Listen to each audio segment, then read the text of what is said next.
Welcome to episode 42 of Shane Talks. This is part 3 of the Snow Trilogy. We are completing our Snow Trilogy tonight. He has been on with us the last 2 weeks while we've been talking about all this comic book nerd shit, and I am very honored and happy that we were able to do a third episode. We had some scheduling issues last week, and so we got pushed back a week, but I did not want to finish out the comic book movies without all of our schedules working out for Snow to be on here. So I am very excited that Snow is joining Jason and I again this week. I'm honored.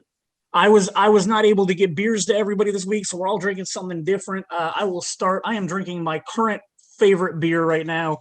I'm turning it the wrong way. It is Lacto Cooler. It is a lime orange sour. Literally the most sour beer I've ever had in my life, and it tastes exactly like Ecto Cooler, which I loved when I was growing up. So it hits you with Lacto Cooler. Lacto Cooler.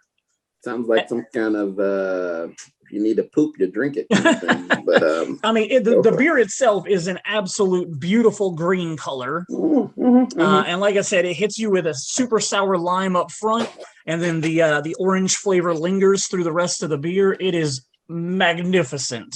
Okay, go Lacto. Jason, what are you drinking this week? I think it's that Czech one that you got me last week. The Forte Ray Czech lager. Yeah, Czech something, but it's a Czech lager. How is it? It's fine. It's a little dry for me. It's like a tame IPA essentially. Oh, okay. Like it tastes good up front, but it's got that harsh IPA dry aftertaste. So, well, that is a bummer. But I'll drink it. Snow, what are you drinking this week? In honor of, well, it's not tax season, so never mind. But good old Taxman exemption there. Nice. Shout out to our buddy Troy that works at Taxman. So that's cool that at least one of us is drinking his beer this week. I'm a big fan of everything they do. Yeah. Jason and I, next week, we are going to be able to drink their Maple Barrel quadruple. So it's a big boy I've warned Jason about. A nice 10%er, but I'm looking forward to Jason and I drinking that one next week. Kind of know that. You guys watch anything that you care to talk about that sticks out with you in the last week or two? What did I watch? So I watched Lockdown last night, I think, with the wife. Lockdown? Yeah, the Chiwetel Ejiofor. Oh, yeah, okay. Anne Hathaway, Max original film, basically during COVID, I guess. Mm-hmm. Very good. Character-driven. Considering it's all, a lot of Zoom conversations. Okay. And, somehow turns into a big heist at the end, but whatever. Okay. But not a bad flick for a low budget. That movie couldn't cost more than $1 million. It was all done on Zoom. I like both of them, so I've been curious about it, but not enough yet to fire it up. It was actually pretty damn good. I was impressed by it. You don't see a lot of story or character-driven movies nowadays, so. Nice. That's awesome. Terrible. Mayor, anything? I mean, well, you and I both watched A Quiet Place this week. You liked it a lot more than I did. I saw that one too. Yeah, I thought it was a worthy successor to the first one. Yeah. I don't feel like they retreaded the same water as the first one. I don't think A Quiet Place needed a sequel, but I'm glad that this was the sequel that they gave us. Because Killian did a good job, I think. I think he crushed it. His little parts that he was in, and you can tell that they're building a whole universe of sorts with it. I hope that it's done. I would love for it to be done, but I don't think so. Not after the way that ended. I'm pretty sure it's got to be a trilogy. Yeah, and I mean, as we talked last week, that's the thing that everybody is trying to do now is create universes. It wouldn't surprise me if they do spin off universes with some of the characters we've met on the show so far, or on the 2 movies so far. Mm-hmm. What was the other thing that I watched that I was like, oh, I could talk about that on the podcast?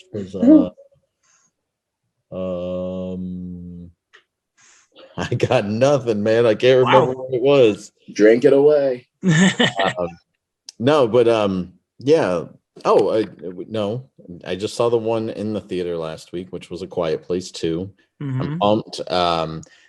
By the time we do our next podcast, I'll have watched Wrath of Man with Jason Statham. I'm excited about watching that. and I'll probably have watched at least one other movie by then. And then, man, I am so mad because I was like, I know I watched this and I should say it. Oh, it's the Netflix movie. The band. The Army of the Dead. Oh my We're God. smarter than this, guys. Come on. Oh, the dirt. The Dirt. There you go. Machine Gun Kelly's movie is what I was trying to think of. Oh my goodness. Machine Gun Kelly. The Motley Crue. Motley Crue. Motley Crue. Thank you. Yes. So Nikki Sixx wrote a book a long time ago. Their bass player, and it was called Kickstart My Heart, and it was about him dying and going through all the drugs and the alcohol and everything. I didn't know, like, I was kind of interested in The Dirt, and it was in my queue on Netflix, but then my brother was like, you need to watch it at least the first 5 minutes. It's crazy. And I was like, all right, fine. So then I popped it on, and after watching the whole thing, you find out that it was written by Motley Crue. They executive produced the movie as well. So it was one of those moments where I was like, well, okay, so maybe all this stuff did happen, or they embellished a little bit, who knows? But yeah, like it for being a direct to Netflix biopic, I found myself really enthralled with it, and just like I was gonna only watch like the first 15-20 minutes. I was like, I turned it on at like 1:30 or 2 o'clock in the morning. I was like, I'm just gonna watch a couple of minutes, I'm gonna go to bed. Next thing I know, it was 4 o'clock in the morning before I rolled over to fall asleep. So nice. Snow, have you seen the movie? Huh? I have not, but I've heard the same thing. I've heard it was actually a lot better than anyone thought it would be. So I've been meaning to watch it. I haven't gotten there yet. I'm not saying I'm a big Motley Crue fan, but I know they are kind of rock legends. And actually, I did enjoy Nikki Sixx's Heroin Diaries album. That was actually a random rock album that I actually liked. I don't know why, but I did.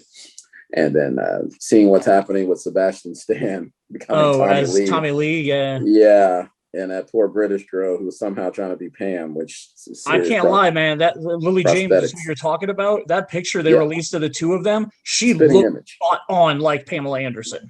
Oh yeah, the Baywatch outfit and everything, and I've known every role I've seen her in, she's like 4 cup sizes smaller than Pam. So they did some serious prosthetics in there. But face-wise, I'm like, holy crap, that's Pamela Anderson.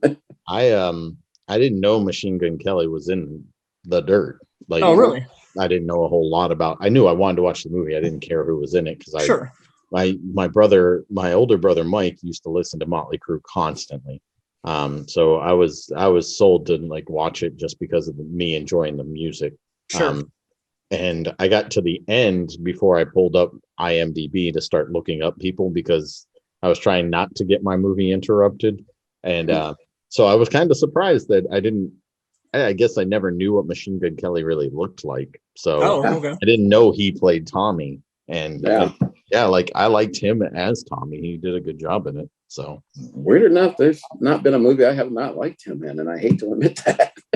He's one of the people that I started liking his music just because I felt like he was like a modern rocker version of Eminem, in my opinion. Yeah. And, like I just started seeing him in movies like Nerve and Nerve, something else that he did, and I was like, man, like I kind of like him as an actor also. Like I dig the guy. Yeah, I thought Nerve was a really weird movie, and he was actually really good in it. Yep. So other than A Quiet Place, don't really have any movies that I watched this week, but I'm wearing my my Richmond jersey again today, just to always pimp out. If you have not watched Ted Lasso, watch Ted Lasso. It's the best show that has ever been released on television. Well, okay, fine. It's near the top. It's really good. There we go. If you need to pick me up, if you're in a bad mood, if you got stuff going on in your life, like it will make you laugh. It will emotionally hit you. Watch Ted Lasso. It's amazing. And the other reason is, as bizarre as it's going to sound, I have been reading again. I bought a book. I haven't bought a book in a long time. What's a book? It's a book. It's pages where you read them. But I bought a book about the year 1999 because it is my all-time favorite year for movies. I think it from every week. There's pretty much something that holds up today that was groundbreaking or different and visionary at the time. And so I've always wanted to write a book about 1999, but I Google searched and found out that there's already a book about 1999 called Best Movie Ever, or Best Movie Ever. And me and the author are pretty much on the same page about everything that I've read so far going through the book.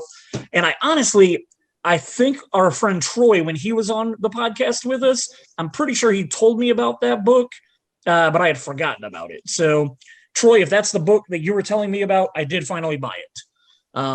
So I really have been reading more in the last 2 weeks because I bought that book and just want to see, like, he interviews a bunch of, like, directors that were directing movies in 99. He interviews a bunch of cast that was working on movies in 99. So you hear backstories about that kind of stuff.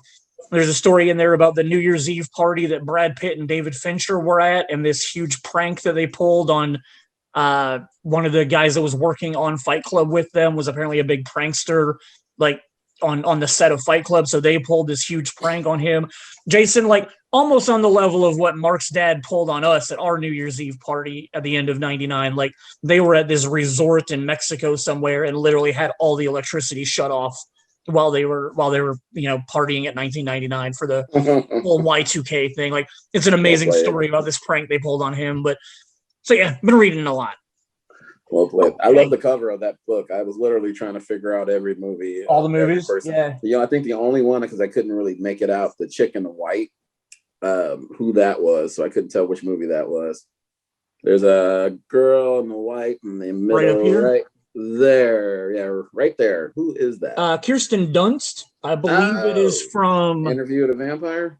That was not in 1999. That was in 1991. Okay. That would be, I want to say maybe the Virgin Suicides. That sounds right. Yeah, I think that's Kirsten Dunst from the Virgin Suicides. Yeah, that was one I only watched like once, but I remember it. Okay. Yeah. I believe that was Sofia Coppola's first directorial movie, I think. It is the Virgin Suicide, so you are correct on that. It did come out in 1999, and Sofia Coppola. I'm pulling up her director list. She did stuff starting in 1993, so okay. But most of it, that's all short films. So yeah, it's her first major feature. Well played. Yeah. So and so start of Sofia Coppola's career, and she's had a pretty decent one. So if you've been listening to the other 2 weeks that we've had Snow on here, we've gone 3 hours, and then last week we kept it to a reasonable 2 hours. But this week we have 103 movies to talk about. So oh my god, this one's going to go on for a while. The first thing I want to start with is in modern comic book movies. Pretty much everything really kickstarted in 2000 with the first X-Men movie. Like that was kind of the thing that made comic book movies credible. And I mean, we'll get to Blade in 98, but that probably paved the way for X-Men. But X-Men was the one that, like, Blade wasn't a huge like blockbuster in any way like X-Men. No. But so I would say there would be no MCU without X-Men. For sure. That's my thoughts. It gave credibility to comic books. Mm-hmm. And because Spider-Man followed that, and without that, with Patrick Stewart and little known Hugh Jackman, and hell, let's throw Halle Berry in there, and Ian McKellen. I mean, that's pretty much jump-started the whole MCU. I definitely agree. So I'm gonna run down what I call the X universe. We're gonna talk about these movies. We can talk about them as a group. We can pick out individual ones. But in 2000, we had the first X-Men. 3 years later, we had X2, which is probably the best out of everything in the X universe. 3 years later, we got X-Men: The Last Stand, which is, let me check Jason. According to Jason's list, it is the worst of all the X-Men movies that have ever been made. 3 years after that, we got X-Men Origins Wolverine, which Jason has a lot higher than I would ever put it.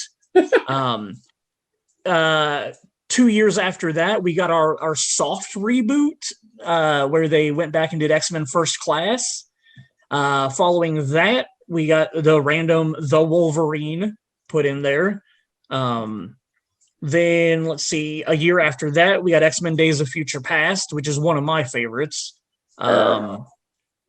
it's one of my favorites because I really enjoy their use of Logan or Wolverine, and then I really like the future sequences. I like the future stuff far better than I like the 70s stuff. Agreed. But I love Blink as a character, so them fighting the Sentinels and Blink doing Blink stuff is really awesome. It's not Tomahawk. What's the Native American Warpath? Thank you. Warpath, like jumping through her holes and whatnot to fight the Sentinels is an amazing sequence. Yeah, you jump through those holes. 2 years after that, we got X-Men Apocalypse, which is very near the bottom of Jason's list. I agree with that. In 2016, we got Deadpool, which as good as the X universe had been doing, for whatever reason, probably because of Ryan Reynolds, and Deadpool was a good movie. Deadpool kind of exploded for comic book movies, like as mainstream cinema, I would say. And then the next year they followed it with Logan, which isn't even really a comic book movie as much as it is just a really good dramatic Western type movie. Yeah. It's a shame. It's a spaghetti Western. It was beautiful. Yeah, it was so well done. 2018, we got Deadpool 2, which was a pretty terrible sequel in my opinion. I loved the Cable aspects of it, but some of the other storylines, the jail or prison stuff was really dumb in my opinion. Yeah, it was forced. Yeah, I didn't really buy the kid that he was trying to stop, the fire starter kid. After Deadpool 2, we had another dud with the Dark Phoenix, which unfortunately I had high hopes for because, as I showed a week or two ago, like the Dark Phoenix saga was my introduction into the X-Men, like when I was a kid. So like I've had high hopes for Dark Phoenix twice and never got it. Failed on both times. And then just last year during COVID, when theaters tried to reopen, we got the New Mutants, which I enjoyed for the most part. I want to address Jason's list real quick. So we're going to go down Jason's list, and then Snow, I want to hear your feedback on it. Jason, I didn't get the date on here, but recently Jason reordered his X-Men. What's that? It was May 22nd. Right, but that was in 2014. So did you? I was sharing. You reshared it on the day. Okay, cool. So literally just like a little over a week ago, he reposted his new X-Men franchise order, and it goes X2, which I totally agree with. Agreed. The first X-Men, totally agree with that one being at the top. Deadpool, totally agree with that one being at the top. Logan, totally agree with Logan being at the top. So I would honestly, and then you have Days of Future Past as 5. I would probably say those are my 5 also. And 3, 4, and 5 are I kind of like them all on the same. But again, because I really only like half of Days of Future Past, I'd be fine with that in 5th place. Snow, your top 5 feelings on those? So we're including Deadpool in the X universe. In the X universe, yes. I can see that. So absolutely X2. I mean, the first 5 minutes of X2 is probably better than anything. The Nightcrawler sequence is awesome. Just brought me to tears as a kid. It was great. All the feels. But X2 and definitely the X1 right after that. Mm-hmm. Deadpool, I would probably put on my 3rd. 4 and 5 is a little tricky. I actually did enjoy First Class. Okay. First Class is what Jason has in 6th place. Okay. So I would put that around my 4th. Okay. And 5th place, I would probably actually put Logan. Cool. Yep. Yeah. So 6th for Jason was First Class. Then he had the Wolverine in 7th. I would put it Wolverine right after Logan. I enjoyed that.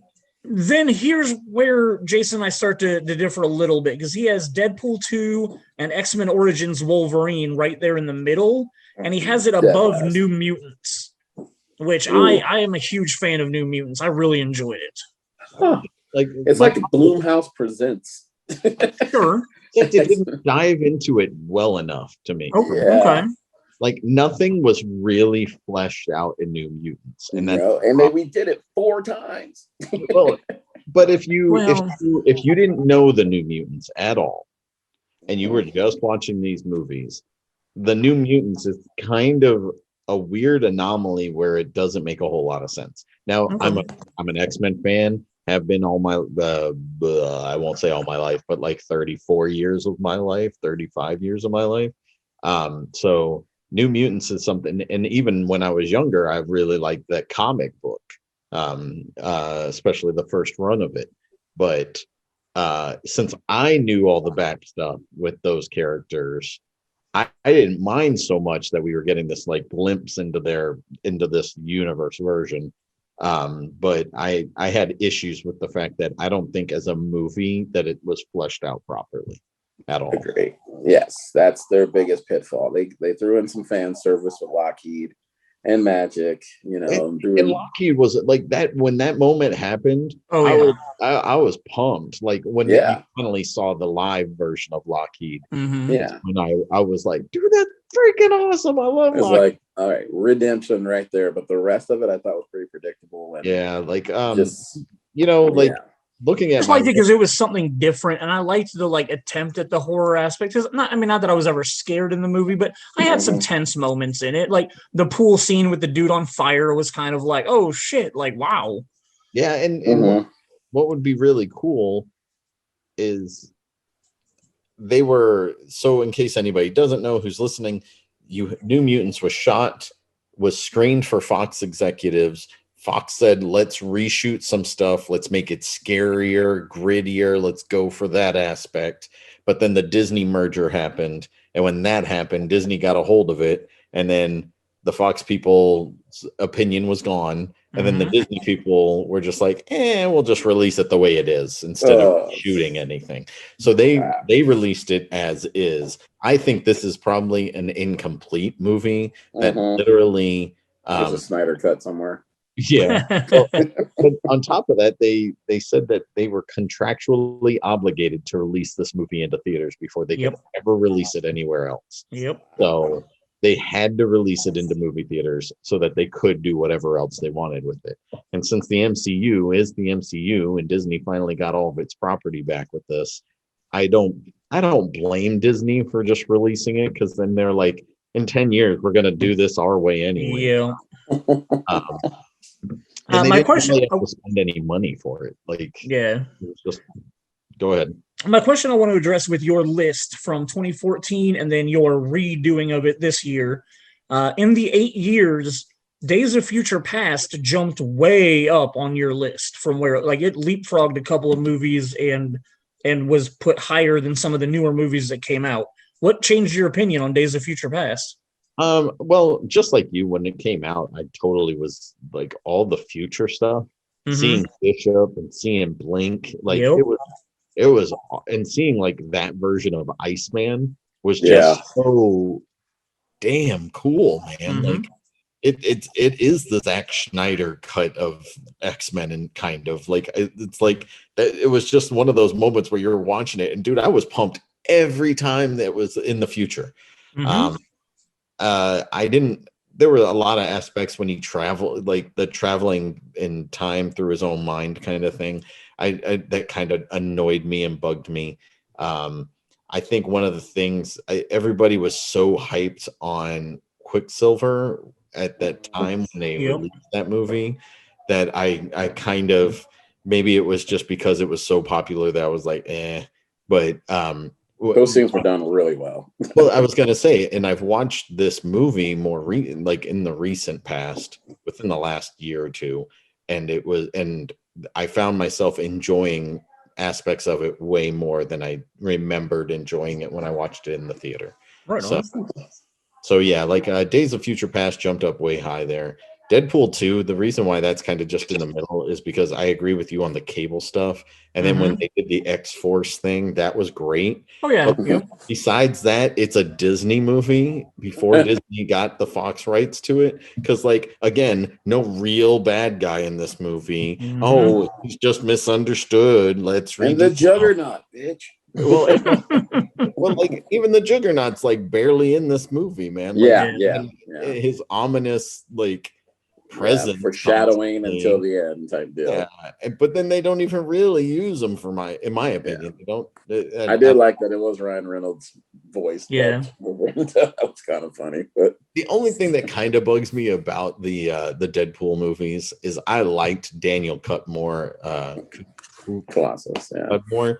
I liked his Colossus a lot. Sure. I thought and both Deadpool movies kind of make him into this side kick, comedic character, and it doesn't really fit who he is as a character. Well, speaking of Daniel Cudmore, I think you've got some stuff to talk about with him and some of your posters. Yeah. So, Shane, you can show these posters up real quick. I will put them up while you're talking about them. My first one that I have is the teaser poster from the first X-Men movie, and it is signed by Taylor Maine, who played Sabretooth. Shane and I met him in 2000, right after this movie came out, pretty much. We got to meet him. We also went to a Q&A with Ray Park, but he was charging for autographs before people charged for autographs. So Taylor Maine signed that poster. Isn't it Tyler? Isn't it Tyler Maine? I think it's Tyler. Let's go Tyler. We'll go Tyler Maine. He looks like a Tyler. We're gonna go with Tyler. Second one, literally one of the most beautiful women I've ever had the pleasure to actually put my eyeballs towards. It's Kelly Hu, and she played Lady Deathstrike in the second one. She's more beautiful in person than I think I've ever seen her on any screen, to be completely honest. Wow. A gorgeous lady. And she was super, super nice. I think that was that 02 when we went, Shane? I can't remember. No. Hold on. It would have been 03. It was the summer of 03. Okay. Yeah. So then that was my second one. And my last one's Daniel Cudmore, who played Colossus. I got his signature, and that was here in Indy. I think it was here in Indy. Sounds right. Pretty sure it was here in Indy. I think you're right about that. PopCon, or I think it was the first PopCon that I went that they had. I went to that and had him sign that third teaser poster. So here I have the original trilogy posters, all signed by somebody in the movie. Which I think is, I'm going to toot my own horn there and be super happy about the fact that I have those. It was awesome. And my Serenity poster and my Titan AE poster signed by Joss Whedon. Before we hated him. Love the work, hate the man. That's fine. So, but yeah, so those X-Men posters are something awesome. Do you have other X-Men stuff to show off? I do. We were talking about I'm the Juggernaut bitch. Oh, nice. Issue number 12. It's actually in pretty decent shape. Yeah. I won't even try to guess on what kind of scale that is. This is actually the first X-Men comic that I ever purchased for myself. That's awesome. X-Men 275. This is when I started collecting, and so this was 1991 when I started collecting, which is kind of funny because then they relaunched X-Men from being just an Uncanny X-Men title to just doing X-Men title as well. Mm-hmm. And this is issue 1. Yeah. This is the deluxe edition. That looks familiar. I think I've seen that before. And all three of us. They were just handing those out to everybody. Oh, look at that. All Chris three of us Claremont have was the just deluxe signing them edition. all. Deluxe edition signed by Chris Claremont. So that is hilarious. Probably my first comic book I collected too back in 91. So yeah. So that's pretty cool. This is not in that good of a shape, or not good shape, but it is an original printing of X-Men number 1 from 1963. That is amazing. Is that a reprint or an actual? No, this is actual. This is actual number 1. Retirement right there. Not in the condition that it's in, but it'll still get you something. I still am quite happy the fact that I own that. Yeah. So on your collecting, isn't there only like 2 or 3 issues left that you need to have the full run at some point? The full run that I want. It's not the full run. So Okay. The last one that I need is unfortunately giant-sized X-Men number 1, which is the most expensive of all the issues. So, gotcha. Like Snow there, this is my X-Men number 1 signed by Jim Lee and Chris Claremont. Jim Lee's is here, and Chris Claremont's down here. So I have that.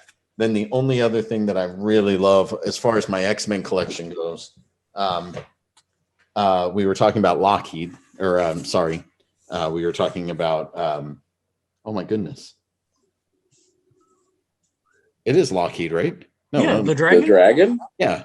Yeah, Okay. Lockheed. My brain, I was like, they named it after the plane, right? Like, I was thinking I screwed that up. So, this is actually my very favorite X-Men comic ever. So, this is issue 153. Kitty Pryde is telling a story to Ileana, trying to get her to go to sleep, and she turns all of the X-Men into fun pirate like adventure story while she's telling. That's pretty cool. This is signed by Chris Claremont up the top, and then Dave Cockrum right here, who is the Chris Claremont's the author, Dave Cockrum's the artist. So that's awesome. Yeah, this is literally my favorite of all the. It's just kind of it was just so different and out of the left field as far as like a story for the X-Men. And one of the reasons why I enjoyed the X-Men growing up so much was it was so much about like their team dynamic that was so much more of like a family, and all these people from different backgrounds all kind of coming together because of their mutant gene, and then but like just being awesome as a family. So yeah, those are my holy grails as far as that stuff goes. Those are some pretty badass stuff. Snow, I asked you if you had any X-Men stuff to show off right now.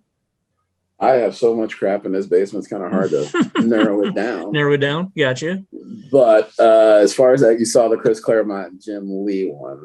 As far as my Pride and Joy signatures, that's really up there. Awesome. You can happen to gaze up there. You'll see two New Mutants. Oh, yeah. First appearance of Deadpool, signed by Rob Liefeld. And the first appearance of Cable, signed by Rob Liefeld. Super cool. So that's the I see an Infinity Gauntlet comic up there also. That's the one, first appearance of Thanos, nice. Signed by Jim Starlin, the guy who came out with Thanos. So he's probably still getting money off of that somehow, or that's awesome. Got screwed over one way or another. But yeah, between that Claremont issue, that pretty much got me started collecting. Awesome. As far as comic books go in general, I thought that was just a beautiful cover, especially when you put them all together. Mm-hmm. Then they released the one you can unfold and have the whole. Yeah. Oh yeah, dude, I can't tell you. I probably bought like a total of 6 different copies of the deluxe over time. Oh yeah. Just because they got so overprinted that you could buy them at Comic Cons for like cheap. Mm-hmm. Yeah. So I picked up I think like when I got that one signed by Chris Claremont, I'm pretty sure I picked that up at a con because I was like, oh crap, I didn't bring I want that signed. Yeah. So, but yeah, so I used to take them apart and use like I hung the inner of the front cover was also how you could put it up. Yep. And I actually hung up the poster because I thought the poster was awesome. So yeah.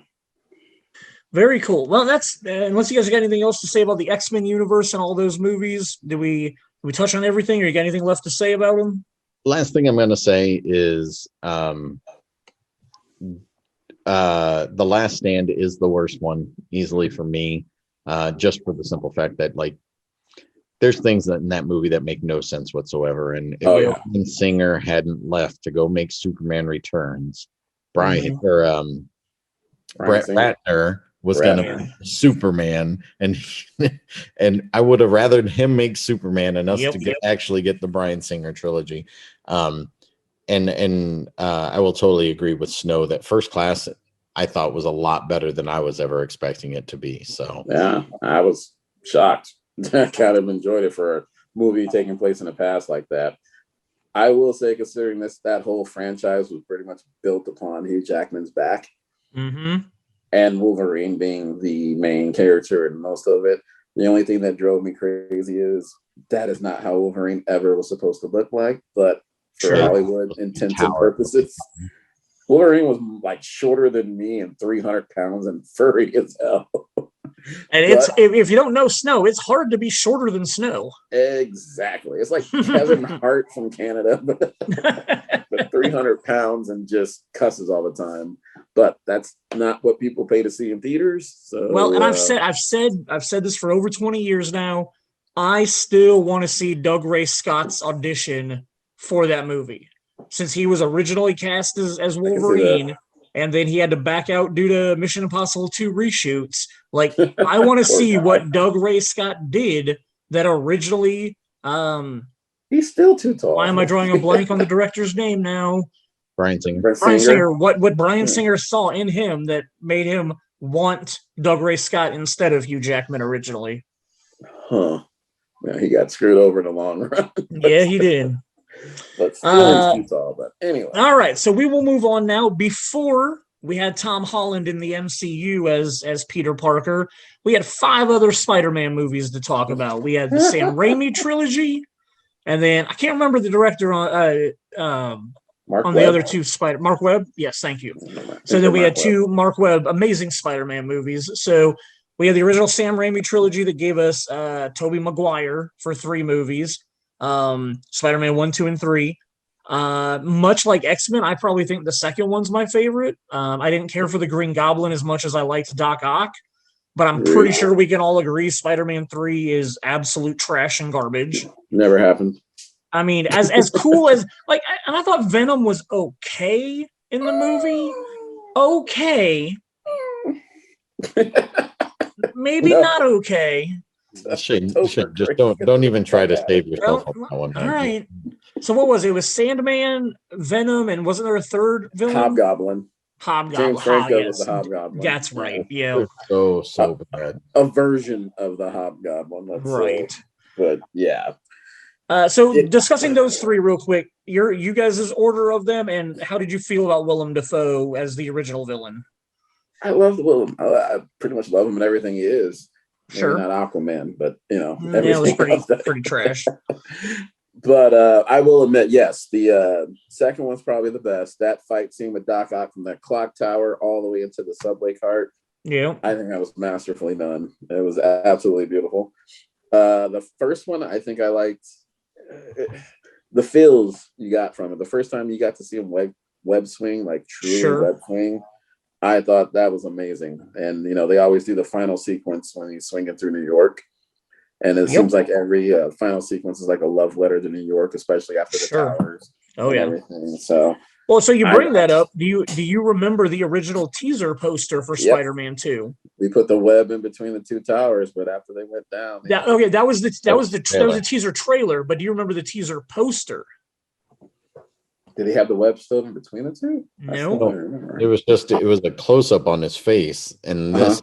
And then one of his eyes was reflecting the Twin Towers. My brother David still has that poster. I might still have it. I have a whole tube of all of my Spider-Man posters, and I haven't looked through it in a while. So I might actually still have that poster too. I just remember them pulling that teaser trailer after they went down. Yeah, the teaser trailer. They told everybody to destroy the posters. Yep. Wow. So. Okay. Yeah, if you don't know, the teaser trailer was Spider-Man chasing a helicopter, and then he ended up catching the helicopter in a web between the 2 Twin Towers. Yeah. And you can still find it on YouTube. It's a pretty cool, like, it's a minute-long teaser trailer, I think. Yeah. But he ends up catching the helicopter, and it's like really close on the helicopter in the spider web, and then pulls back to show you that he caught him between the Twin Towers. And really cool trailer. Amazing Spider-Man. Did you like Andrew Garfield better than Tobey Maguire? I liked his Spider-Man better, I think. Okay. Exactly right. His Spider-Man is better, but his Peter Parker is worse. Too emo Peter Parker? Yeah. A little bit. And he's not nerdy enough. Is like Tobey Maguire really leaned into being a super nerd while he was awkward. Yeah, he's super awkward. He doesn't even know how to talk to MJ. And then like this one, he knows how to talk to Gwen Stacy. It's just like it's almost like, and Snow, feel free to chime in on this. It feels to me, ever since I've been reading comics, that Spider-Man is the confident version of Peter Parker. And Peter Parker, when he's not Spider-Man, whether he's doing it on purpose or if it's just because he's not confident when he doesn't have the suit on. The Superman thought theory, but yeah. Yeah. So like in Amazing Spider-Man 1 and 2, which there are certain aspects that I really, really like about these movies. But I just feel like he's too smooth and he's still too confident when he is Peter Parker. Yeah, I agree. There are moments when Peter, when he plays Peter, he's got a little stutter in there and a little hesitation, but he definitely he's not. I guess Toby kind of set the bar when it comes to that kind of awkward teenage angsty nerd in love with the girl, can't have the girl type of thing, and never showed an inch of cool. we never got a Mary Jane in the Amazing Spider-Mans, right? Like both times it was Gwen Stacy. That one I respect because at least it did follow, Gwen died, and they actually touched on that, Dude, they actually had people die in both. I can't remember. Did the movie do it right? Did he cause her neck to snap in the movie? In the books, yeah, I think in the books, yes, but in the movie, did he actually cause her neck to snap? No. She was gonna die no matter what in the movie. So he shoots the web got her, but she's coming down and she's about to hit the ground, but then the web grabs a hold of her body, literally like a split second too late, and her head snaps back and slams into the concrete, into the back. So it was just a second, which is close to the book, from what I remember. Yeah. So it's comic book accurate enough. Yeah, and I have to say, like, I'm an emotional dude. I don't care. I cried at Endgame. I cried at Infinity War. Like, this one got me too. When that happened to her, when the snap happened, I was like, oh, maybe he saved her. Maybe he saved her. And then like he's like holding on to her and he's crying and he's like trying to like get her to wake up or whatever. And then you start seeing the blood coming out of her nose. And I literally just like immediately just started crying, dude. Like, oh yeah, that whole sequence. Shane, I love 3D. Mm-hmm. I bought Amazing Spider-Man 1 and Spider-Man and 2 both twice. One for each movie, because the first time I wasn't smart enough to buy the 3D versions, but I bought the second time. I bought the 3D versions, and I'm happy that I have them in 3D, because especially when he does shoot to go get Gwen, the 3D aspect of it following the web while he's shooting it at her, and it looks like a hand is actually trying to reach out for her. That's so awesome. That was a very good scene. It hit all the notes. I do have to comment though.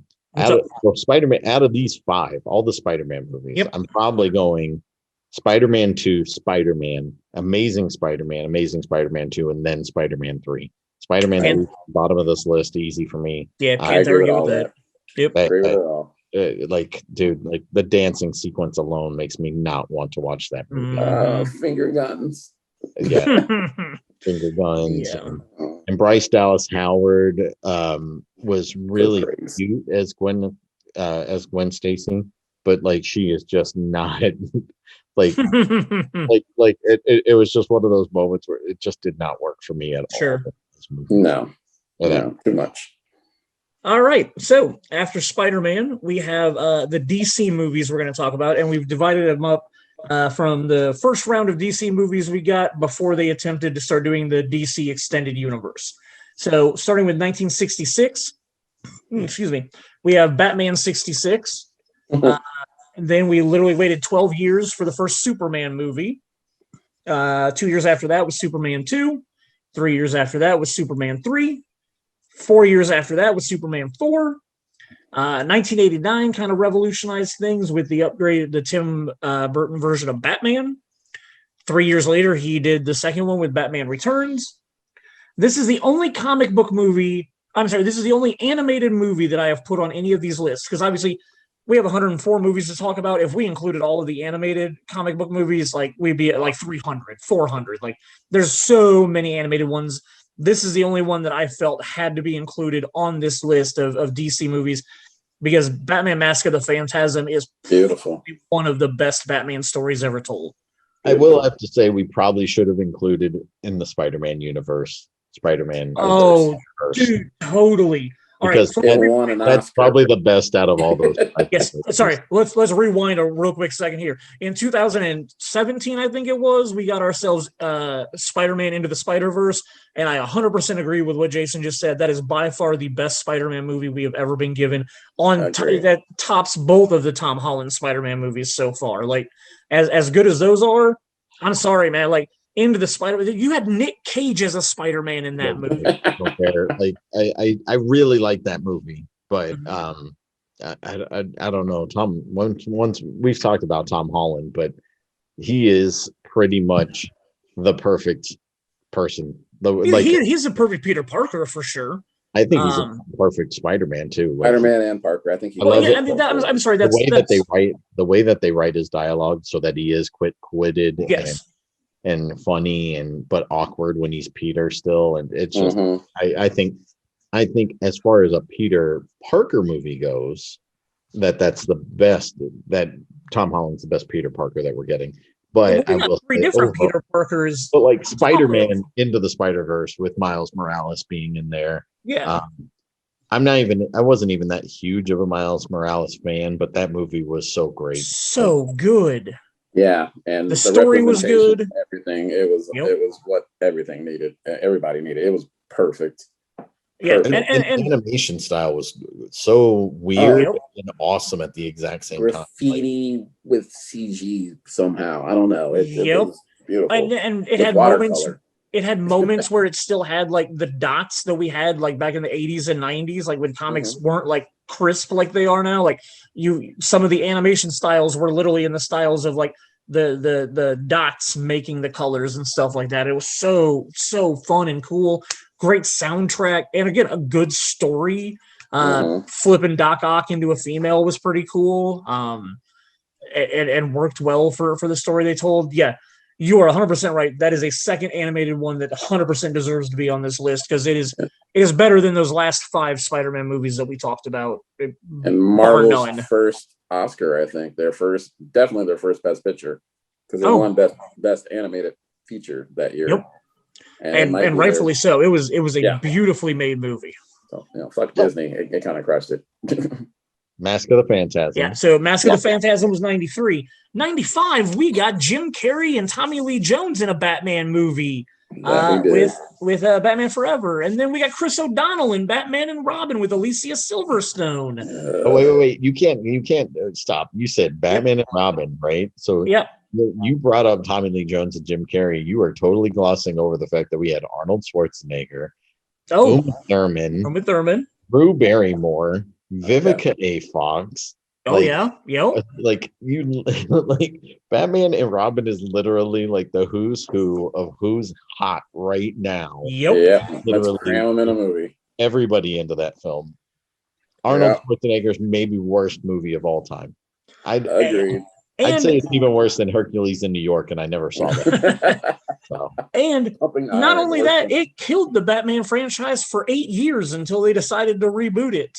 Rightfully so. Yes. Christopher Nolan came along and gave us a good trilogy, a good first movie, an amazing second movie, and a complete turd of a third movie. It's not as big of a turd when you watch it a second time. Really? Okay. It gets better. So we had Batman Begins in 05. 06 rebooted Superman with Superman Returns. Directed by Ratner. Singer. Bryan Singer. Yeah. Best part about Superman Returns. So I was pumped. I'm a huge Superman fan. Show us the tattoo, man.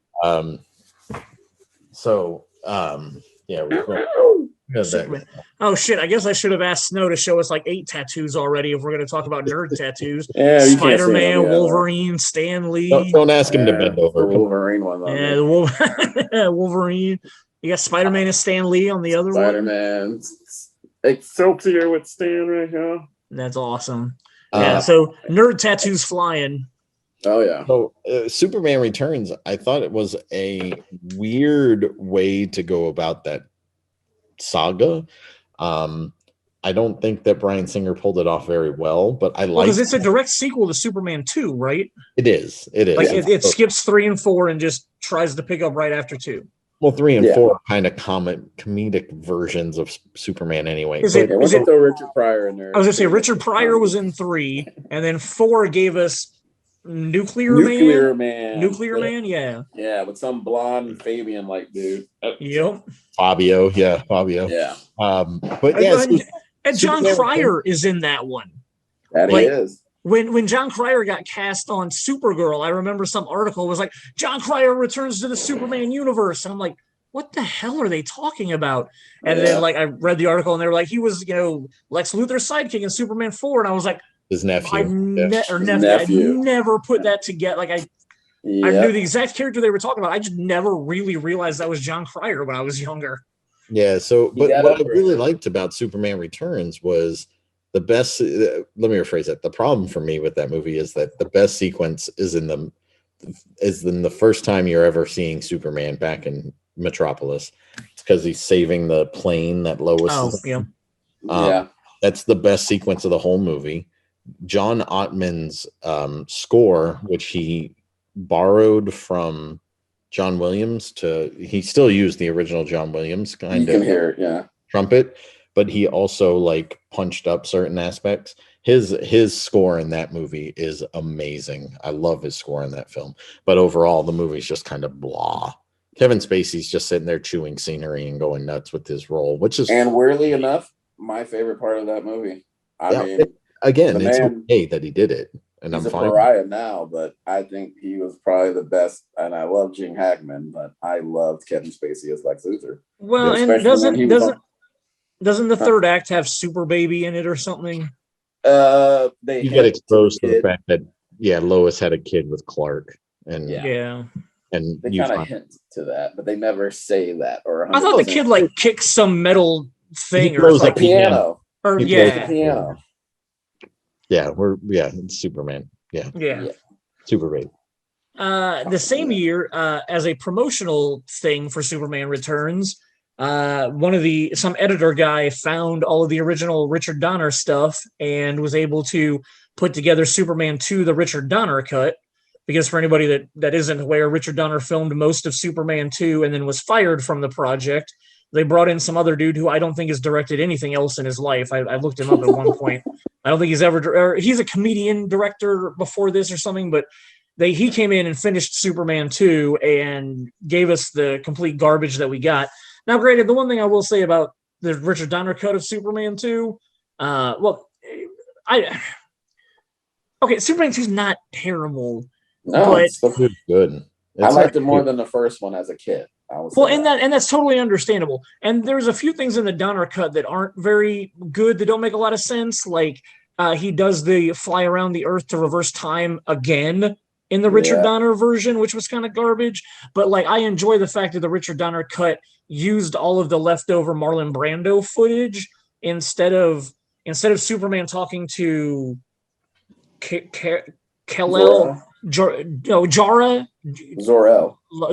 No, Laura, thank you. Instead of him talking to Laura in the Fortress of Solitude, it's all him talking to his father with Marlon Brando footage from the first movie. So I really enjoyed that. I had the more father-son relationship than. Go ahead. Richard Lester is the one who directed Superman 2. Okay. He's directed nothing else except, he only directed A Hard Day's Night. Beatles. But that was before Superman. Yes. A funny thing happened on the way to the Forum. I thought what I meant was he hadn't directed anything after Superman 2 that mattered. Robin and Marion with Sean Connery. But that was in the 60s. Superman 2. He did Superman 3. Oh, I stand corrected. And then he did, you're right. He did nothing after that.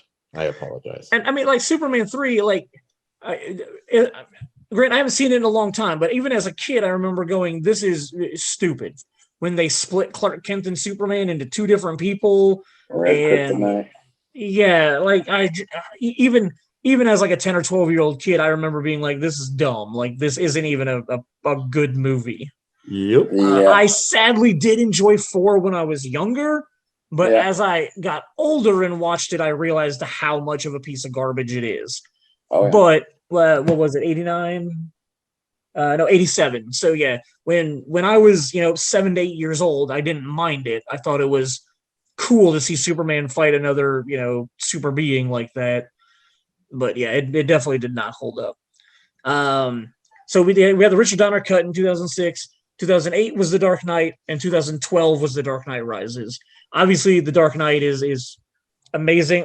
We put up some polls asking for people's favorite Batman films it was insane that Batman 1989, the Tim Burton first one, and The Dark Knight tied with the exact same number of votes of people thinking that that's the best Batman movie. I agree. And they're wrong. It's okay. It's okay. Well, I mean, and I do agree. I love Mask of the Phantasm, but I would still probably put it second to The Dark Knight. And I know your argument that The Dark Knight is a Joker movie and not a Batman movie. I will not argue that statement at all. But as far as a full movie goes, I love everything about The Dark Knight. Oh, Christopher Nolan did an amazing job. And I still, to this day, will rest or bet anything on the fact that had Heath Ledger not passed away, we would have gotten an even better third movie. Christopher Nolan planned to use the Joker again in the third movie.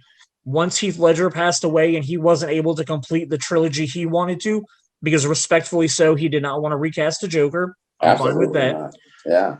But when he couldn't make the movie he wanted to make to finish the trilogy, I literally feel like he phoned in that movie. Just was like, oh, you want to do Bane? That's fine. Oh, you want to make him like this? That's fine. I don't care. I'm just doing this because it's my contract to make a third one. Exactly. If we had Heath Ledger's Joker, I feel like the third one probably would have surpassed the second one. I don't know, who knows if that would have happened or not, but if he wanted to make that third movie the way that he had envisioned it, I seriously believe that Joseph Gordon-Levitt would have been the perfect substitute for Heath Ledger as the Joker. And I don't mean that with any disrespect towards Heath Ledger whatsoever, because Heath Ledger did an amazing job. But if you watch the mannerisms and the way that JGL does things, and I think he would have watched enough Heath Ledger stuff and mimicked him almost perfectly. Well, and I mean, we've seen with Looper. We've seen with Looper how well he can do when he tries to mimic another actor. So I can't argue your statement at all. Snow, what did you say? I said it's the 10 Things I Hate About You reunion. Yep. Ish. 10 Things I Hate About You, released in 1999, the only high school movie where the Joker, Robin, and Mr. Universe all go to school together. Fair enough. I did not think about that. One of the other polls that we put up was asking people for their favorite version of Superman, not necessarily favorite Superman movie, but which movie had their favorite version of Superman. First place was the 1978 version of Superman, which I would agree with. Christopher Reeve was amazing, even though the movie itself isn't so great. Like, he did both halves of the Superman perfect. And then Man of Steel came in second, which we're going to get to here in a second when we switch over to the DCEU. Before we switch over, you guys have anything left to say about did you guys grow up watching Batman 66? Yeah, that movie was hilarious. The Batcopter. Is it really? Yeah, 66 Batman, and you can ask Dave Richmond that we watched that probably every day. Nice. As kids, and that was my first introduction to any kind of comic book movie. Well, and I grew up watching the animated show, or not animated, the Batman 66 TV show, but that was always just one villain one villain for 2 episodes, because every episode was a cliffhanger for the next one, so you had the same villain for 2 episodes. I loved as a kid being like, oh, they brought 4 villains together into one show, and I mean, they cut this movie up into 4 episodes when they aired it on TV, so you didn't have to actually. I mean, they would still air it Saturday afternoons as a whole 2-hour movie, but they also did in syndication cut it up into 4 episodes that would play together. And so I always just loved the fact that they brought all the villains together to fight Batman. Oh yeah, I remember watching the show. I remember waiting to hear for the Batgirl part to come in. Batgirl's going to be in this one. Because the opening credits, if she was going to be on the show, they had the Bat Cycle go across or something. Yep. It was something small like that, but just enough. What's kind of funny about Batman 66 is Warner Brothers owns DC. Mm-hmm. They don't own the rights to this movie. Why not? Fox was the ones who distributed this film when it was really made. And so now Disney owns the rights to the Batman film. That's hilarious. Yeah, dude. Like, I looked it up, and I was like, because I was trying to figure out if I could buy it digitally or not, or how much it was going to cost me. And is it out there digitally? I don't know if it is. I was trying to find the $2 version. Oh, I see. Gotcha. And stumbled upon that interesting information that essentially now freaking Disney owns a Batman movie. That's hilarious. That is insane. So we will move on to the DCEU now. Which out of everything we've talked about so far tonight, this is honestly where I have very little that I enjoy in this category. They started in 2013 with Man of Steel, their Henry Cavill reboot of Superman, because they, for whatever reason, decided they didn't care for Brandon Routh in Man of Steel, which I didn't mind him at all. To be honest, as much as I didn't like the movie, I liked Brandon Routh as that. I felt like he did a great job of trying to be Christopher Reeve. And I know I've seen interviews with like Reeve's wife where she said like when she was on set, she felt like Brandon Routh like really embodied her husband very well. So like I thought that was cool. Not sure why they gave up on him so quickly. But we got the reboot in 2013, starting the DCEU with Man of Steel.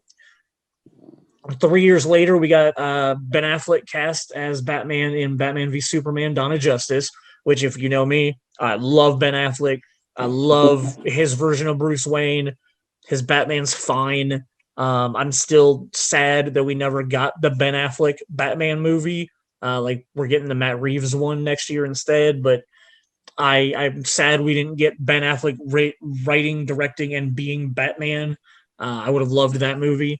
So he got to face off against Henry Cavill's Superman in one of the dumbest third acts I've ever seen in a comic book movie. And I've seen a lot of dumb comic book movies. Suicide Squad, we got 30 seconds of Ben Affleck as Batman. So that was basically the highlight of that movie because that movie was kind of garbage. And the one character that I really enjoyed in that movie, the Diablo guy, they ended up killing him off at the end. Like I was really upset and disappointed by that. Oh, that was terrible. Yeah, that was really dumb. He was one of the best characters on the show. Yeah, go for it. Yeah, well, I will address the fact that next is the one DCEU movie that I actually think is very good, and that's the first Wonder Woman film. I know we've talked about the Dead Man No Man's Land scene before, and how really well done that is. Didn't mind the origin story, and it's also because I do like Chris Pine, so I kind of enjoyed his character being part of like the origin story of why she leaves Thessalonica or whatever it's called. Next up, we get Themyscira. Thank you. Next up, we got Justice League from Zack Snyder, which apparently was not really all Zack Snyder. We got Joss Whedon to come in and finish it up because he did such a great job on the Avengers and somehow completely missed every mark possible with Justice League and turned it into a half comedic. And Jason and I had this conversation as soon as we got out of Justice League. We were standing outside the theater talking, and I literally said, the saddest part about Justice League is I can look at every single scene in that movie and tell you if Zack Snyder directed it or if Joss Whedon directed it. It didn't flow together. It went from being like a really good, well-shot scene to now we're going to go to a comedy for the next 20 minutes, and then we're going to go back to something that doesn't feel right with that anymore. Very uneven, very disappointing Justice League movie. Aquaman was fine. Not anything great or amazing, but it was there. Soccer mom porn. Yeah. Yep. Birds of Prey had a good cast, and I love Ewan McGregor, but just fell flat on every possible thing in that movie. Yeah. Wonder Woman 84, not a fan at all. I thought it was pretty stupid. And then I will say, as much as I did not like the original version of Justice League, I'm happy I watched Zack Snyder's Justice League because I liked it a lot more, but I will probably never watch it again. It's not something that I liked enough to ever be like, I'm going to sit down and watch 4 hours again. Yeah, even if it is in black and white, I don't really feel. Yeah, see, and that's the thing. Like, that is the only other way I will do it, because obviously I watched it the day it came out in color, and then I know that they've got the black and white version now. If I were to ever commit 4 more hours to it, it would only be to watch the black and white version and see how different it is. I agree. But it's not on my high priority list. Man of Steel for me is the high point of this entire lineup. I know we've argued about this before, but there's a lot of things in the story that Clark Kent / Superman does that I don't agree with. He steals from people. Like he does things that I don't think Clark Kent should do. Whatever. And that's my biggest problem with Superman in that movie, man. That is a Clark Kent movie from but Clark Kent is still the ultimate good guy. Like the Clark Kent he's the Boy Scout. He's not the Boy Scout that you want him to be at the beginning of the movie. He is the Boy Scout after that movie.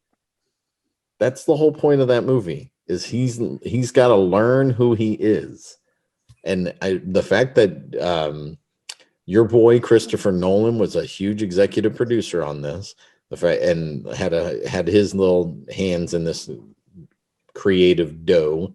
I just think out of this list, Man of Steel is by far my favorite out of these.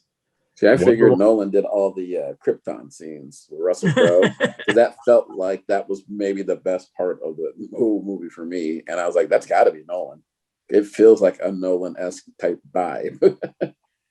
and I figured that was him. I thought Russell Crowe was really cool as Jor-El. Yeah, he's a good Jor-El too. I had no complaints. And I love that they brought him back for Justice League just for the voice. I thought that was great. But of all the things that you did mention, besides Wonder Woman, because I think Wonder Woman was good beginning to end, but the 5 minutes of Ben Affleck as Batman kicking ass to rescue Martha was probably the highlight of all of that. See, I'm sitting here going, honestly, my highlight out of all, like, we got 8 years of stuff here. The highlight for me is the opening sequence of Batman v Superman when Ben Affleck is driving through the town while the fight is going on above him. The Superman Zod fight is going on, and he's racing to his building as he sees it collapsing and whatnot. Yeah. Like, that's, out of all of these movies, that's the one thing that I'm like, that was really well done out of all of this. I can see that. I agree. Wonder Woman crossing no man. I'm sorry, you're right. Yeah, and that goes without saying. Iconic. I'm saying that whole movie for me, Wonder Woman, I thought was iconic. Wonder Woman until the third act was for me. I did not like the Ares twist and all the stuff in the third act.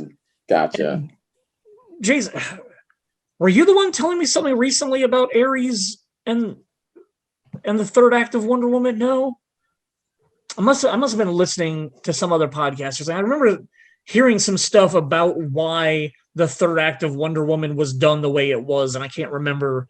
You and I were talking about it. I can't remember off the top of my head. They watched a movie. They saw a crap. It might have been an MCU movie.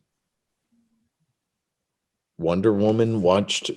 I want to say they watched some comic book movie, and literally like it was almost exactly the same third act as what they originally had written. And so they pulled the end, they reshot the ending and had to change it on the fly, which might explain why it is the way it is. That definitely would.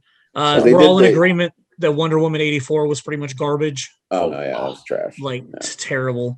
And it sucked because the cheetah stuff in the trailer looked like it had potential, and then I thought the cheetah stuff, the fight with Cheetah looked all right.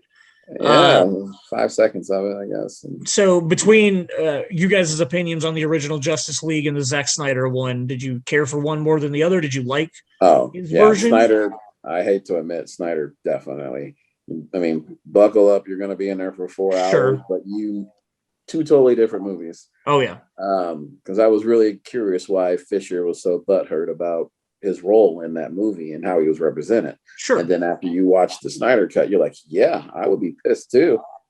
Because I mean, I feel like Whedon just walked into the room and was like, nah, let's get rid of that, get rid of that, get rid of that. But and here we are putting blame on Whedon, but you know that there's those DC head executives, and we're like, you're in charge, you do whatever you want. Yeah. And I think he was just trying to streamline it because it was way too much movie. But Ray Fisher's parts they humanized it for being a cyborg. I mean, it definitely. Well, I mean, even his dad specifically, the scene where his dad sacrifices himself is just amazing. Absolutely. And like as far as the storytelling and why he does it and everything, it's just so good. Yeah, I walked out of the theater seeing the first time and then 17 and like, I don't care anything about any of these characters at all. Yep. But after 4 hours of that, I was like, yeah, I get it now, So I'll give respect. And the story was just so much better, and like the getting of the mother boxes and the like pursuit of the mother boxes was done so much better. And was explained a lot more to make sense of what it was and why it was the way it was. He gave us the why in a movie. Exactly. Like, why should we care? And then, yes, that 4 hours to get there, but we got a why. And I respect that.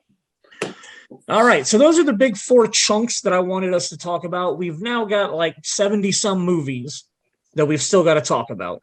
But what we're going to do here, we're not really going to talk about a lot of these. I'm going to list off the year in the movie. I just want you guys to let me know if you liked it. If you do want to say something about the movie, like a quick, I really liked this or I really hated this, feel free to do that. But we're round. Yeah, we're basically a lightning round of comic book movies. What's Jason looking up right now? I was trying to find the actual story on Wonder Woman. Oh, on Wonder Woman, gotcha. In that third act. Are you ready for the lightning round? Let's go. Let's do it. First up, 1982, directed by Wes Craven. This was one of the earliest comic book movies I could find that we haven't talked about. Wes Craven directed 1982's Swamp Thing. Never saw it. Never saw it? Okay. I saw that. Is that the one with the model? What's her name? Heather. That's the Return of the Swamp Thing. That's Return of the Swamp Thing with what's her nuts? Heather Locklear. Yeah. Yes. Okay. So not the one I'm thinking of. Yeah. No. The first one was in 1982. I want to say it's Wes Craven's first movie, but I can't be held. I know. No. Maybe. No. Last House on the Left is his first. Oh, you're right. That was 1978. Yeah. So you're right. Yeah. One of Wes Craven's earliest movies was Swamp Thing. Never saw it then. No. I watched it when I was younger. It's not good. I don't know why. I think there was an animated. Barbeau. Who was it? Adrienne Barbeau is the girl. Okay. Maybe I did see that then. Yeah, chick from Baywatch. All right. I believe there was an animated Swamp Thing show for a while that I watched. And so for whatever reason, that made me think, oh, I want to watch the movie. And I don't remember liking the movie, but I honestly haven't seen it in a long time. So gotcha. Followed up, correct me if I'm wrong, Steven Spielberg directed in 1986 Howard the Duck. Directed. He didn't direct it? Okay. It was George Lucas? George Lucas. There we go. But Spielberg produced it, I believe. Robert Zemeckis or something like that, but I could be wrong. Willard Hayek was the guy who directed this movie. Oh. I thought a famous person directed Howard the Duck. No. Howard the Duck. All right. So anyway, Howard the Duck, I loved when I was a kid because it had Marty's fucking mom in it. Leah Thompson, hot as hell. Yes, super hot. Almost has sex with a duck on screen. Almost fucked the duck. Literally fucked the duck. But yeah, not a very good movie. Jason, you a yay or nay? Very bad movie. Yeah. But it's so bad it's almost good. So oh my god, Jeffrey Jones was great too, though. He acted his ass off as a bad guy. So I enjoyed it. Yep, 1988. We got David Hasselhoff as Nick Fury, Agent of S.H.I.E.L.D. Terrible. I know I've seen the movie, but I don't remember anything about it, so I really don't have an opinion. TV movie, man. It wasn't even so like. And you have 1988. Nick Fury's Agent of S.H.I.E.L.D. was 1998. What? So, yeah. Is this? 98. Oh, so my fault. He missed a great year by 1 year. He's so close. Hold on. It was 1998 that David Hasselhoff was Nick Fury. Yes, and it was a direct-to-TV on Fox. Great. Yeah. How did I... Are you thinking of the Captain America movie that happened way back when? That was 1990. We'll get that in a second. Before that, we got Dolph Lundgren as the Punisher. Loved it. I actually don't mind that. Like, I haven't watched that probably in 30 years. Wait, maybe not. It's probably been like 25 years. At least. But I wouldn't mind watching that again. Like, there were certain aspects of that. Well, yeah, but there's certain aspects that are actually true to the comic that nobody else has done in any of the other movies. So yeah, no, I thought it was great too. I have zero complaints about that movie. I also remember vaguely that it could have been named anything. Like Dolph Lundgren had so many of those early 90s movies where he just killed people as the good guy for no reason. And I feel like they just said, we're going to call this one The Punisher. But then you had a direct-to-video movie, Captain America, in 1990. Yep. Which really, really bad. It was horrid. That was one of the ones I got a copy of it at one of our Wizard World Chicago trips. I think I bought it on VHS while we were up there one year, and extremely disappointing. The same year gave us the first Ninja Turtles movie. Ronnie Cox and Ned Beatty were in that Captain America movie. Ned Beatty was in it? Yeah. It's got a 3.2 on the IMDb. That's generous. So Turtles 1, obviously a great movie. I believe we all agree on that. Yeah. We've done an entire episode on this. Yeah. So. Turtles 2, an okay comic book movie. 1991, the same year as Turtles 2, gave us my all-time favorite comic book movie, no matter what, the Joe Johnston directed The Rocketeer. Wow. I absolutely love this movie. As far as all the comic book movies, I put it up against all the MCU movies. I love The Rocketeer. Even the first Avenger piece of it. Joe Johnston, who did direct Captain America: The First Avenger, which is high up on my list. I love The Rocketeer. What's that? I said I really enjoy The Rocketeer. It's a great movie. I won't put it as high as you do, but yeah, instant classic. All right, so we got a triple good on The Rocketeer. Ninja Turtles 3 came out in 93. Blah, it's what it is. 94. This is probably a movie that benefits from a lot of people not knowing it's a comic book movie, and that's The Crow.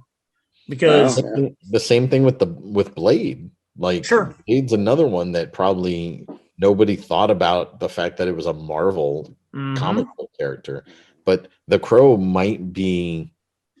The Crow's pretty damn near perfect as far as a film goes. I agree. It's R.I.P. Brandon Lee, but it is a great story. It's visually one of the most beautiful. Was that Alex Proyas or whatever? Yeah, Did he do this? Yeah, Proyas. Yeah. Absolutely beautiful look to it. The rain, the black and white depressing and dark stuff. as shit. But Yes, so well done. The same year as The Crow, we got another comic book movie that I wish it was better than it was, and that's The Shadow. Because I love the character. I grew up loving Darkwing Duck, and so as I got older, that evolved into reading the Shadow comics. I have the box set of all the Orson Welles Shadow radio. What evil lurks in the hearts of men. Yes, love the Shadow. So excited for this movie, and when I was 14, I liked it, but as I got older and went back, I was like, oh, I love the Shadow. I'm going to watch the Shadow. Why did I like this so much? Like but Tim Curry is a great villain-ish. Sure. And Ian McKellen in it. Nobody knew that at the time. Yep. So it had a decent cast. Yeah, I'm predicting within 10 years there'll be a reboot of it. Well, here's the thing. Because I follow The Shadow a lot, Sam Raimi for 10 years owned the rights to The Shadow so that he could make either a television series or a movie of it.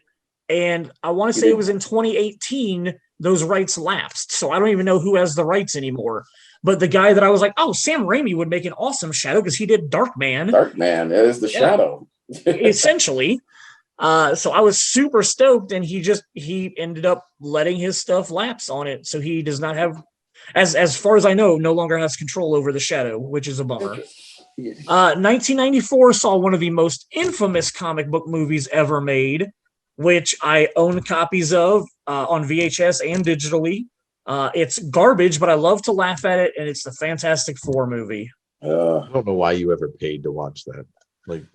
I don't know. God, it's so bad. It is what it is. It was. I bought my first VHS tape of it at one of our Chicago Wizard Worlds, and then I later ended up obtaining a digital version of it for no monies. But I am able to watch the movie to this day, and it is absolutely terrible. You have a movie where every time Mr. Fantastic is Mr. Fantastic, it's basically off screen. Johnny Storm does not turn into the Human Torch until 5 minutes left to go in the movie, and when he does, it turns into an animated movie for that scene. Yeah, pretty bad movie. Have you guys seen it? I've seen aspects of it, parts of it, but I've never watched the whole. Yeah, I remember the big foam thing creature. Yeah, it's a long time ago. It was bad. Also on Hulu, they have a great documentary about the making of that movie. And actually, watching the documentary, it's kind of sad because I mean, I believe it was Roger Corman that was trying to make it to make sure that he retained the rights to the Fantastic Four, but all of the actors and the people involved in the production literally thought they were making like a real movie, not realizing that Roger Corman was literally not ever planning on releasing it. He just had to actually cut together the movie to keep the rights, but he never had to actually theatrically show the movie. So it's kind of sad seeing interviews with all these people that were like, we gave it 100% because we thought we were making a real movie. And granted, them giving 100% is kind of sad to say when you see the movie, but for them to think that they were making like a legit film, it's just kind of sad. Did either of you guys know that Timecock was based on a comic book? I did not. I had no idea. If I did, I forgot. I did. Did you? So there was actually a comic book called Timecock where he went back in time to catch bad guys. Yep. Wow. Have you ever read him? Have you ever read him? I've never read the books, no. Okay. But this movie, it's probably Jean-Claude Van Damme's best acting, hands down, easy.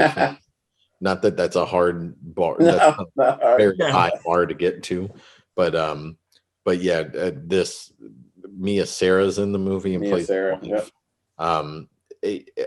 Lots of good stuff happens in this movie for me. So right on. Really enjoyed it. Saw it at Lowe's Norgate on the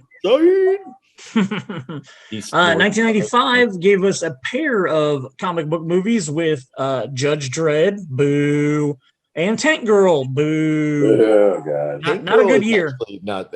I remember thinking like it was really strange and weird, but it was kind of cool at the same time. So, which one? Tank Girl. Tank Girl. Yeah. And I mean, Lori Petty had cute moments.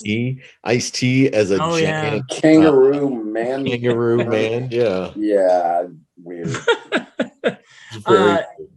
Judge Dredd was just garbage. The whole S.I. Morales twist at the end, and then why they... Asante. Oh, thank you, Armand Asante. Yes, sorry. Yes, Armand Asante. Thank you. Why do I know that? I could be a doctor. Jesus. Anyway. But useless knowledge that's waste. But Judge Dredd came a couple of years after Demolition Man, which is obviously how Rob Schneider got his part in Judge Dredd, which was terrible. Yeah. 1996, we talked about Pamela Anderson earlier. We're coming full circle back to her with Barbed Wire. That was garbage. Yep. 1997, we had a good and a bad. I enjoy the first Spawn movie. No, you didn't. Michael J. White was all right. I had no problem with Spawn for the most. Like him playing that character was fine, and I thought John Leguizamo as the clown was pretty crazy too. Yep. But the overall, I think the movie's just crap. Yeah. Yep. How do you feel about Shaquille O'Neal's attempt at Superman with Steel? Give us Steel 2. Steel 2. No, I've never seen Steel. Oh, okay. What? It's terrible. It's not great. Yeah, it's garbage. It's not great. If anybody doesn't know, Steel was created because of the death of Superman. Yeah, and he was John. What is it? Henry Irons. Henry Irons. Henry Irons. Okay, I remember it was a play on John Henry. Which is why they gave him a hammer and everything. So so he was the Black Superman essentially, but he was all like a Tony Stark suit essentially. Yeah. We've already addressed the 1990. I was going to say the reading the comic books, Steel was pretty badass. Like, the books really dug him as a comic book character, but like this movie did not do him. Butchered it. Yeah. Well, who are the other three? They did. It was Man of Steel, Superboy, Last Son of Krypton, Eradicator, and the Last Son of Krypton. Okay. Well, it wasn't the Eradicator the Last Son of Krypton? Yeah. So who's the fourth one? Hair in the eyes. That was the Last Son of Krypton. There was Cyborg. Cyborg Superman. Last Son of Krypton, the clone, and John Henry Irons. But and then to totally go out on the side real quick, which one of them ended up? Only one of them was actually the real Superman in the end. None of them. None of them were? Okay. No. Okay. The last son of Krypton was, or I'm sorry, wasn't it the last son of Krypton that was like created from him? Yeah, I think it was half him and half Lex. Yeah. Oh, okay. Yeah. Lex. Weird. Yeah. All right.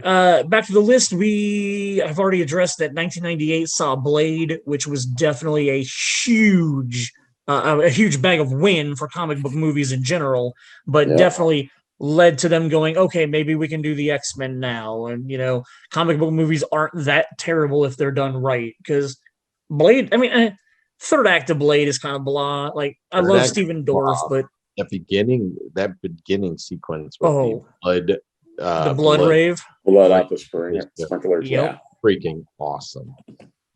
So, we actually went 3 years without a comic book movie, which nowadays you can't go 3 months without a comic book movie coming out. But from 98 to 2001, we got Josie and the Pussycats. Which, you know what? This movie was written and directed by the people who also did Can't Hardly Wait. This was their follow-up to Can't Hardly Wait. Yep. This movie is really kind of smart and silly. And it has De Jour in it. Dude, De Jour is worth watching this movie for alone. Oh, yeah. I Want to Be Your Backdoor Lover is an amazing song. But here you've got 3 girls. You get Rachel Lee Cook, you get Tara Reid, you get Rosario Dawson, and they're playing Josie and the Pussycats. And it's funny, it's silly, and the music's catchy that they play. I still three small words. 3 small words sounds right. Yeah, it's on my movie song playlist. Oh, nice. Yeah, I made an Apple playlist that's nothing but movie songs, and that's in there, man, along with De Jour's Backdoor Lover. So this movie, it's not the best movie, but it's definitely nowhere near the worst. It's kind of a silly, fun movie. Snow, do you pop it in and watch it? I've only seen it once. Not a fan. Honestly say I've never watched it again. Gotcha.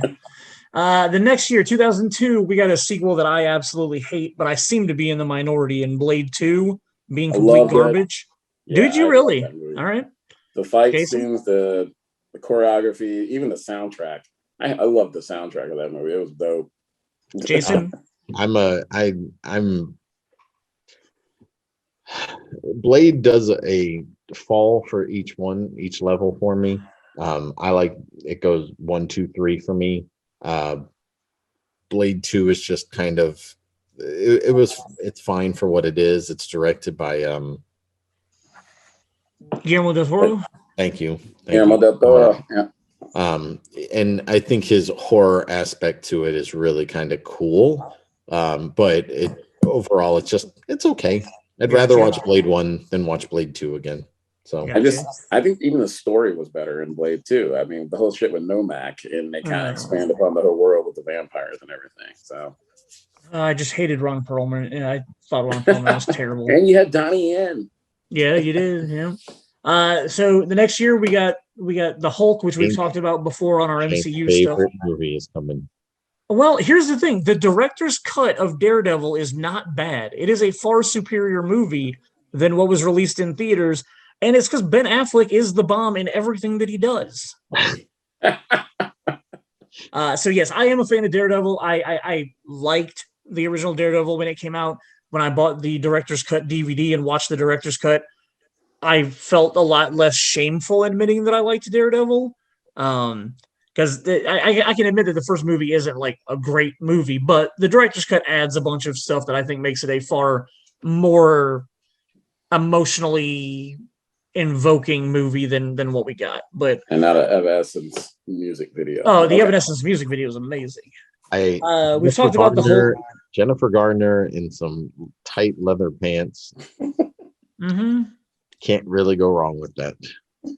Until you get to 2005, but we'll get there in a minute. Oh god. We talked about the Hulk before, not in great detail, but this is Ang Lee's version of the Hulk with Eric Bana. Thank you. The thing that I appreciated most about this movie was the scene changes trying to attempt to look like comic book panels. At the time, I thought that was pretty cool. It didn't really help the movie a lot Not for at me, all. though. He's horrible in that. Oh yeah, terrible. But yeah, nothing good came from that movie at all, and other than Jennifer Connelly, but the rest was just terrible. All right, so we will jump to and next up is the third Blade movie, which I just don't understand how Jason doesn't like this. I absolutely love the third Blade movie. Ryan Reynolds as Hannibal King is just so much fun. And it was his audition for Daredevil or for Deadpool. For Deadpool, for sure. But just like even the story where like he's not getting, it's very much like the newest Bad Boys movie. Like you've got this old school guy who has to team up with this new school group of people trying to do the same thing that he does, but with technology, and he doesn't like it. And like it's the exact same plot as the newest Bad Boys movie, and I liked that also. I enjoy him having to work with Whistler's daughter. Jessica Biel was very easy on the eyes. Ryan Reynolds was extremely sexy with his shirt off. I love all of Hannibal King's dialogue. I think he makes the movie. Cuss words. You learn new cuss words. Yeah. Cock juggling thunder cunt. I mean, that just rang in my ears forever. I was like, that's beautiful. Dominic Purcell sucks as Dracula. He's horrible. Though you might, if you would have made a movie with just Hannibal King and his chick sidekick girl, I would have totally loved that instead. No, you made a Blade movie. It's called Blade. I want to see Blade do some awesome shit, and he does not do awesome shit in that movie at all. That's why I hate that movie. I'm fine with Ryan Reynolds. He's okay. He's pretty much the only good thing about that entire whole film. Yeah, besides Jessica Biel showing her ass. So. Doesn't she shoot arrows around a corner also? That happened. Yeah. But whatever. All right. After that, we had Hellboy and the Punisher in 2004. This would have been the Thomas Jane Punisher. Yep. Thomas Jane Punisher with John Travolta in it. Yep. Not bad, not horrible, not great. Agreed. Boring. Hellboy, really liked Hellboy. Yeah. The first Hellboy was really good. More Guillermo, and I thought it was also very good. Yep. The next year, actually in 2004 also was Catwoman, which we don't really need to talk because I don't think there's. Okay, it's out of order. I got it out of order on the list. Yeah, so Catwoman, don't really need to talk about it because it's garbage, and I don't think any of us are going to disagree with that. Literally one of the worst movies ever made. Yeah. Agree. 2005 gave us 5 comic book movies. We had Elektra, Sin City, Constantine, V for Vendetta. 3 out of 4 were great.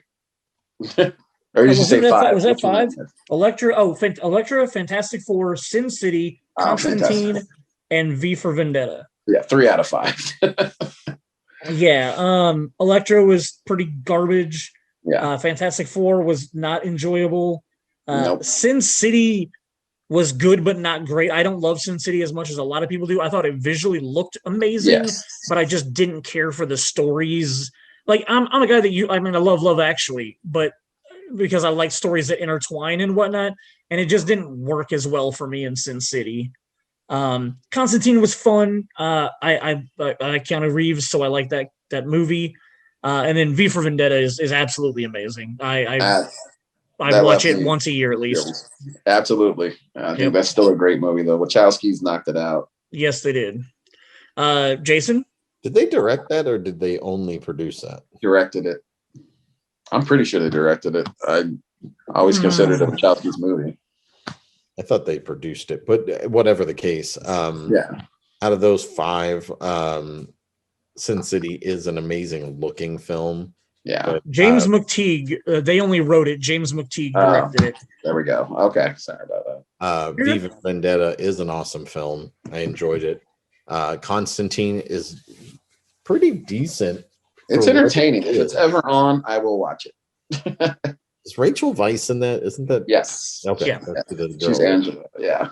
And then Fantastic Four.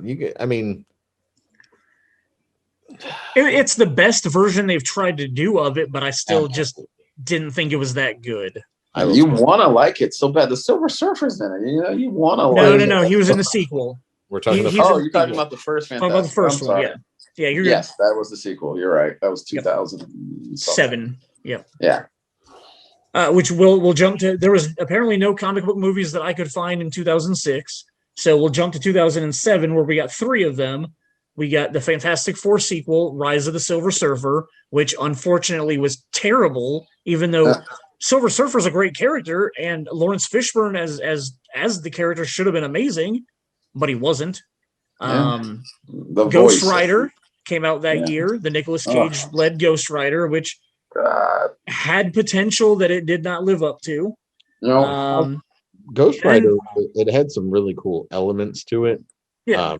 Eva Mendes is always easy to look at, but then, like at the very, very end, when Nick Cage is going to take on Blackheart, wasn't it Blackheart in that movie? Yeah, Wes Bentley, I think. Yeah. Yes. Yep. When he's about to take him on, he runs into Sam Neill, not Sam Neill. No, Sam Elliott. Thank you. And then Sam Elliott and him like ride off towards like, we're gonna go mess him up, and then all of a sudden Sam Elliott's just gone. He's done. That was it. It was like he got to ride on a horse really quick. Yeah. I had to use the last bit of my power to get you here. What the fuck? You could have used 2 Ghost Riders versus Blackheart instead of one. Like, yeah, I that's my main complaint about that. I thought it was it's so weird because now we've gotten completely spoiled with the MCU being one of those things where like this is what comic book movies should be over and over again. And even the worst comic book movie from the MCU is still better than most comic book movies. And especially when we're going down this list and I'm just like, oh, and I watched that and I spent time. And I bought that on DVD. I saw that at midnight. I'm like, why did I stay awake for that? And then our third one from 2007 was 300, which is one that I was expecting you to say that. It's one that I hate. I don't like the movie at all, and I'm apparently in the huge minority of that, but I did not enjoy that movie at all. The stylistic things that Zack Snyder did in that film, as well as like I like that movie more than I like Gladiator, and people love Gladiator. I hate Gladiator. I will not say that, but I will say I like it a lot. I liked Gladiator. I just think that this is a better story for me. So I thought I don't know why my 2008 list has the Incredible Hulk on it, because we talked about that during the MCU movies. But the other ones from 2008, we got Wanted, which I loved. Punisher Warzone, which I thought was okay, and Hellboy 2, which I thought was garbage. I've never seen. Yeah, the second one's not great. Fight scenes definitely better in Hellboy 2. Okay. They used the same guy who played Nomak in Blade 2, so you can tell Guillermo likes his actors. So the fight scenes were definitely better, but story-wise, it fell flat. Yeah. The only reason you like Wanted is because Angelina Jolie's in it. So I mean, Angelina Jolie is beautiful, but I also do enjoy the concept of it, of learning how to curve both. The guy that plays the butcher or whatever was also in my Hooligans, the Green Street Hooligans film. He plays the older brother in Green Street Hooligans. He's the butcher guy or whatever in Wanted. Chris Pratt is the jerk friend. Oh yeah, yep. But Punisher Warzone's absolute shit, man. Like that movie was so bad. I remember being okay. That's Ray Winstone. Winstone? Yeah, there you go. Yeah. Ray Winstone. Yeah. I've only ever seen it once, but I don't remember hating it when I came out of it. Yeah. Oh, I do. Do you? Okay, man. Maybe I need to give that another go. 2009 gave us Watchmen, so we're back to Zack Snyder again. I like it. I don't love it. I enjoy it, but I don't go out of my way to watch it. The HBO television series was a phenomenal accomplishment in television. Like the storytelling in the HBO series is far superior to the movie version of the Watchmen that we got. Agreed. The director's cut is better, I'll say. I know Snyder does it again with his director's cut, I guess. Sure. But yeah, it was not great. And it's mostly because if you're a big fan of the graphic novel, to see how that translates. And you understand how some elements won't translate on the big screen. Sure. You get that, but it still just wasn't good. The director's cut includes all the black sail stuff or whatever cut into it. A lot of that and just a lot of scenes he left out with them, I guess, backstory and kicking ass and stuff with the comedian. Is the squid rain scene in the director's cut? No. Okay. All right. They left that out. They saved that for the HBO one. 2010 was a huge comic book year. Huge. And some are good and some are garbage. We got The Losers, which I love. Yes. Scott Pilgrim versus the World, which I love. Awesome. Kick-Ass, which I enjoyed. Yes. Jonah Hex was garbage, and Red was garbage. Red was fine. Red was fine. For what Red was what it is. It was a lot better than Red 2. I'll definitely say that. Yes. Yeah. Jonah Hex was one of the worst movies in the world. Yeah. It's like Megan Fox need to check. There we go. Mm-hmm. Dude, and hey, Shane, who produced Jonah Hex? I don't know. You don't remember who produced it? I didn't produce it. Matt LeBlanc.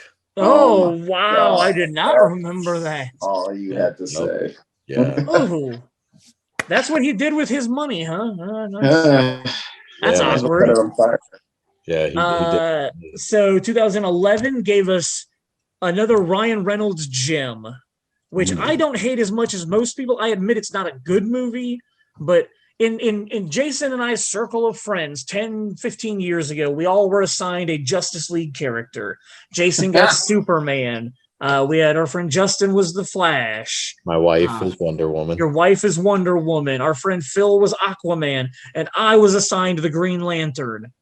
So I kind of had to want to like the movie, and it was Ryan Reynolds, but it's garbage. I know. I'm just trying to justify it to myself and Ryan Reynolds that it's not as bad as everyone says it is, but it is. No, when the star thinks it's terrible, you know it's bad. Yeah. So that happened.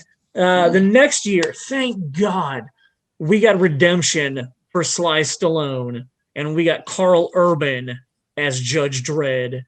And the only thing that's wrong with Dredd, the only thing that I love the movie, it's really well done and really enjoyable. I don't really wish, but I wish I hadn't seen Raid Redemption right before I saw Dredd, because it is literally the exact same plot. Shot for shot with white people. That's it. That's it. I love Raid Redemption. I love the plot of it. I love the working your way up the levels of the video game to get to the boss level. But those fight scenes in Raid Redemption are just so far superior to what they did in Dredd. And Dredd's still enjoyable. The gunplay and shooting. Yeah. It's just it just sucks that the plot is so similar to Raid Redemption. Yeah. I say visually, Dredd's probably a better movie, especially with the slow-mo scenes and just how it was shot. Sure. But even the story, I think, was better in Raid, as well as the acting. I mean, and like that's the thing. Like Raid's overall, Raid's story really isn't that amazing of a story. It's a pretty basic, simple story. They just executed it really well, and you feel the little bit of emotion that they try to give you at the end when you find out what's really going on. Exactly. When that happens, you're like, oh, that's kind of an emotional beat, and I feel it. Yeah. It was a pretty simple movie that was just executed really well. Agreed. The other 2012 movie that we got was the second Ghost Rider movie. And as we've learned so far on this list, the sequels usually suck. I enjoyed it more, though, on some level. Really? It had more Ghost Rider, but it still wasn't good. No, not good at all. Followed up by another two sucky ass sequels. Yep. Kick-Ass 2 and Red 2 both came out in 2013. Mm-hmm. Horrible sequels. Not good. Did you guys know that Snowpiercer was based on a comic book? I did. Okay. When I watched the movie, I did not until I was putting this list together. Yeah. I did know that R.I.P.D. was a comic book, and the movie was complete garbage. Men in Black is not on your list. Huh. Oh, was Men in Black a comic book movie too? I missed that one. That's another one. All right, I definitely missed that when I was. Sorry, it popped into my head because R.I.P.D. is basically just Men in Black. So I don't know how I missed it. Is it Dark Horse? I don't remember. Yeah, I think so. I think it's Dark Horse. Sin City 2, I won't say it's a sucky sequel, but it is not on the level of the first movie, I will say. I 100% agree. I, Frankenstein, I was not aware it was a comic book. Yeah, not good. Was it okay? Yeah. Comic book. Don't care that it's a comic book. Yeah, it was bad. It was really bad. And I like Aaron Eckhart, but I don't know who has what on him that convinced him to do that movie. What year did that come out? That was 2014. He did that after Dark Knight. Oh, bro. Yep. Yeah. He needed to work. That sucks. Yep. He wanted a new boat. 2015 saw the reboot of Fantastic Four, which was absolute garbage.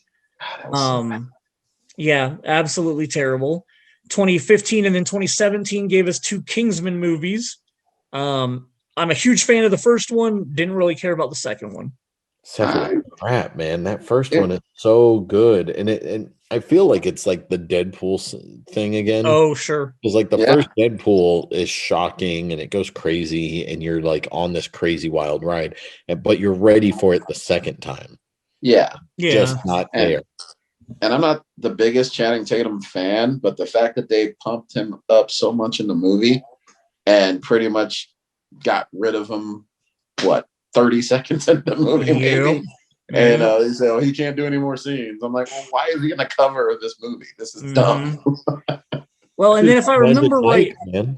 Well, and then Golden Circle does the plot that we make fun of 24 for doing all the time. Because if I remember right, Golden Circle had one of the bad guys had infiltrated the group. Am I making that up? Well, Pedro Pascal was he was a good guy, but he's kind of switched, I guess. Good guy gone bad, I guess. I don't know. Or maybe that. I remember whatever the twist was in the third act of the second movie just completely took me out of the movie. Yeah. What dreams come true. Life is good, but it can be better. I mean, Pedro Pascal just needs to leave the helmet on and not try to act anymore.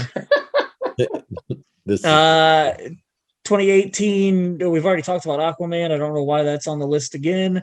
2019 saw The Joker. And The Joker is a fine movie as a not really comic book movie, but based on a comic book character. Yes. The movie's fine, but it could have been called anything but Joker. It could have been called Psycho or Mental Issues or Unbalanced. But DC added some elements into it. You know what? We'll call it Joker. And I love Todd Phillips. I think he's a great director, but that just was not good. But Joaquin crushed it because that's what Joaquin does. And he did, and I have no complaints about his performance. And there are some scenes in the movie that I really enjoy, but overall as a movie, I just didn't enjoy the ride. Yeah, I was kind of bored. Yeah, really fucked up, man. Yeah. 2019 also gave us the reboot of Hellboy. Horrid. With David Harbour from Stranger Things. And I agree, it was terrible. More comic book accurate, but not great. No. Yeah, just great. Disappointing. Yes. And then the last one that I've got on my list was last year's Netflix COVID release with The Old Guard, which when it came out, I didn't know it was based on a comic book, but I really enjoyed the movie. I enjoyed most of the movie as a Highlander type immortal beings that shouldn't be able to be killed or whatever. Like, I liked it, but some of the twists that they ended up putting in the third act of it were just kind of blah. Yeah, it fell short at the end. Yeah. So that is what it is. Can you think of any more that I've forgotten? Obviously, we didn't talk about Men in Black. I was going down various lists of bad comic book movies, or Google searching for just random comic book movies to see what I could find. Ghost World. Oh yeah, for sure. Yep, Ghost World.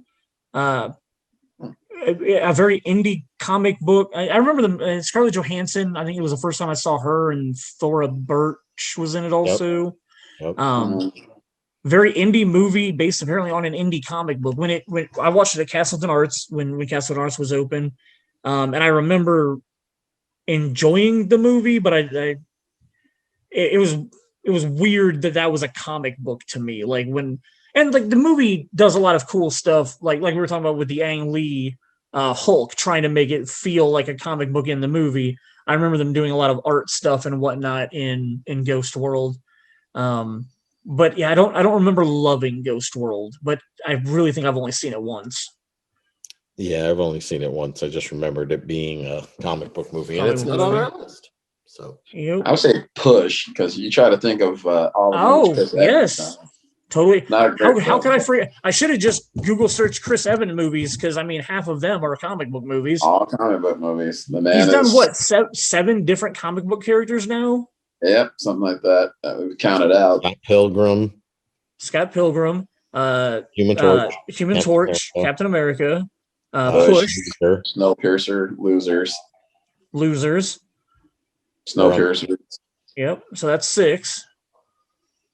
It's kind of these are going order for me. Where are we at? Fantastic Four. Mm-hmm. Okay, and then let's just skip to Captain America, Push, Snowpiercer, Losers, Scott Pilgrim, and R.I.P.D. So yeah, it's 7. He was in R.I.P.D. Oh no, Ryan Reynolds. No, that was Ryan Reynolds. I feel like there is one more though. Oops, what are we missing now?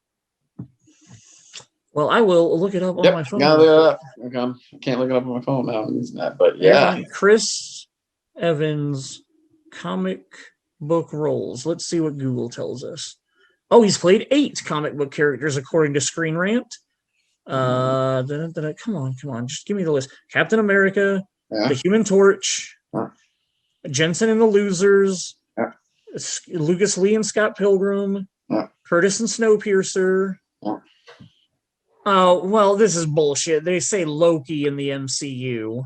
Oh yeah, that doesn't count. That doesn't count. So it is 7. So Nick Grant and Push, and Casey Jones in the TNT movie.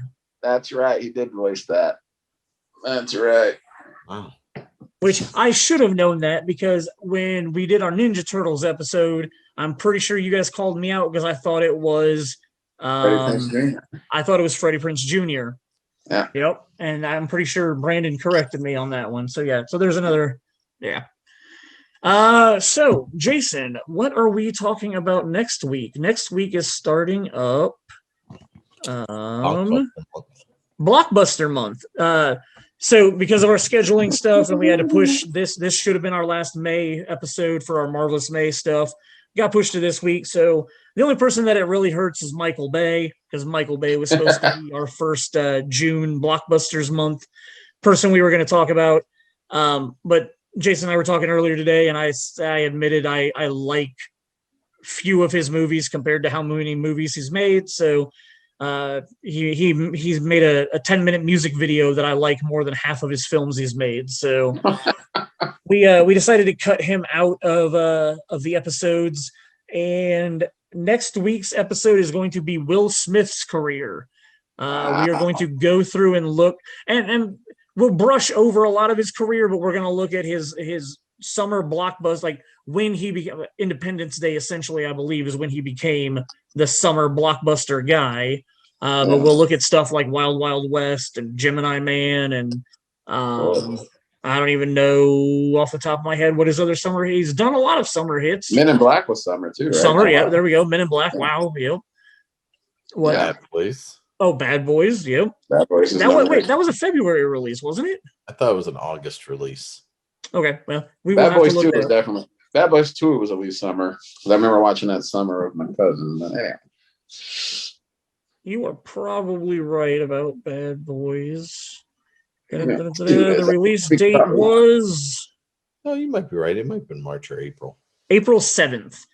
There you go. We could probably still... I mean, that's still like pre-summer. Like, we'll still talk about Bad Boys. The most recent Bad Boys, I believe, was an August release, so that'll definitely fall in there. The latest Bad Boys was a February release. Oh, that one was February. Okay. Yeah. Bad Boys for Life was January. Okay, cool. So we might not talk about that one. But yeah, so next week we'll be looking at Will Smith and his blockbusters, and that will be our first blockbuster entry for the month of June. And yeah, So not a super long episode. We breezed through most of this. Snow, this ends the Snow Trilogy. And you do not have to answer the Hurwitz questionnaire this week. I already did it the first week. Yeah, he did it the first week. Yeah. So thank you so much for joining us for these 3 weeks. It's been fun. When we decided to do comic book stuff, I knew that there was nobody else I wanted to have on to talk about this stuff than you. You are my comic book guy. I hope we get to go to a con next year together, maybe. I hope so. I hope so. Maybe sometime at the end of the year if the world is open back up. We'll have to see what they do. I haven't seen or heard anything about Chicago yet, so no clue. Nothing's been posted. Yeah. Andy's got PopCon, but it's like the whole cast of The Office. So, oh, is that it really? Yeah.